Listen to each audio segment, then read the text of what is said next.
अस्सलाम वालेकुम दोस्तों, दिस इज़ मोहम्मद अली। सबसे पहले तो आपको बहुत बहुत जश्न आज़ादी मुबारक। मैं आज गाड़ी पे जा रहा था तो मैंने देखा कि हमारे जो नौजवान हैं, हमारी जो यूथ है, वो इस मुल्क के 64% है जिनकी उम्र 30 साल से कम है।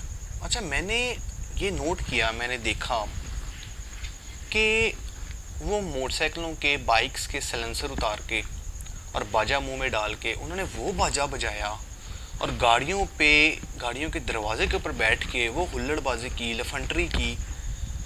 तो दरअसल मैंने ये देखा कि वो क्या बताना चाह रहे हैं। मैंने ये नोट किया कि वो ये बताना चाह रहे हैं कि हमारे अंदर बहुत ज़्यादा पोटेंशियल है, हमारे अंदर बहुत ज़्यादा एनर्जी है, हम बहुत डेडिकेटेड हैं और हम बहुत कुछ कर सकते हैं, हम बहुत पैशनेट हैं।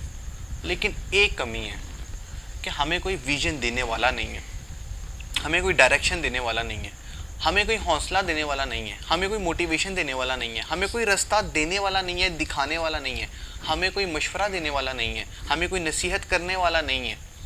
तो मैंने ये देखा कि वो अपने मौत को हथेली पे रख के वो स्टंट कर रहे थे, वन व्हीलिंग कर रहे थे और कट कर रहे थे और बहुत स्पीड में बाइक्स, कार्स को वो चला रहे थे। तो मैंने देखा कि यार, अगर ये डेडिकेशन, ये मौत को जो हथेली पे रख के ये सारे स्टंट कर रहे हैं, अगर ये अपनी मौत को हथेली पर रखकर काम करना शुरू कर दें तो ये क्या उस काम में कामयाब नहीं होंगे?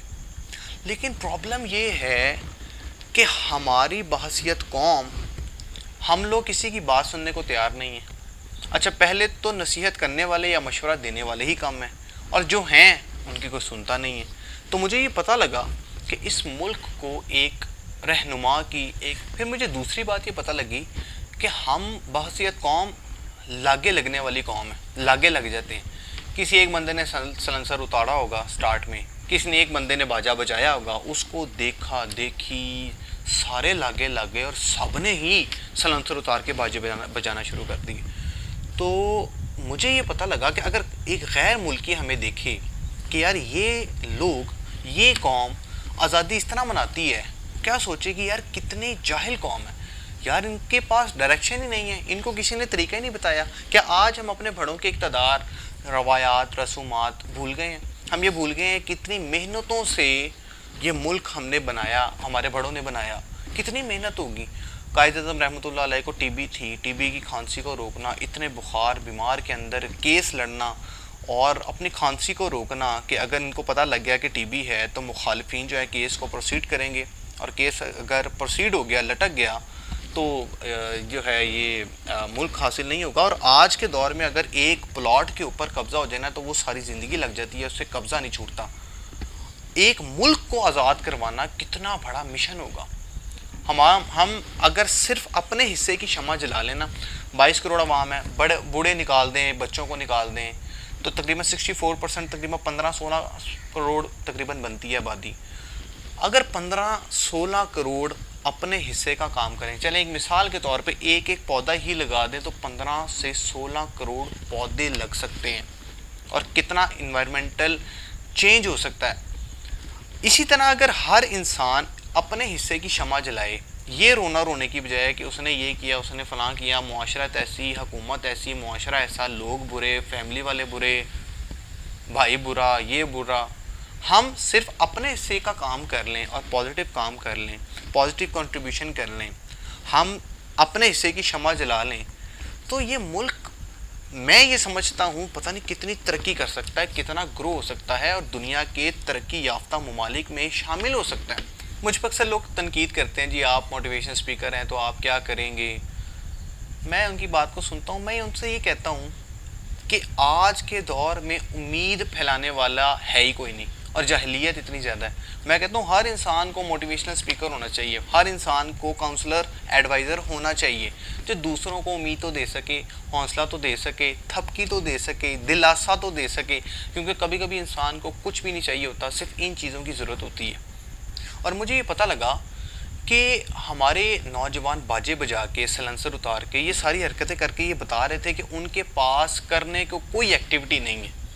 अगर उनके पास कोई करने को एक्टिविटी हो और वो अपनी सारी एनर्जी और पोटेंशियल वहाँ पे लगाएं तो मैं ये समझता हूँ कि हर इंसान, हर नौजवान कामयाब हो सकता है, और ये मुल्क, ये कौम कामयाब हो सकती है और एक अच्छी कौम बन सकते हैं, और दुनिया के सामने हम एक अच्छी कौम के तौर पर उभर सकते हैं। आपने एक खबर सुनी होगी, एक मैसेज बड़ा चला कि एक बाप ने अपने 2 बच्चों को कत्ल कर दिया, और उसने एक वॉइस मैसेज छोड़ा कि हालात से तंग आके मैंने अपने 2 बच्चों को मार दिया और मैं ख़ुद भी मरने लगा हूँ।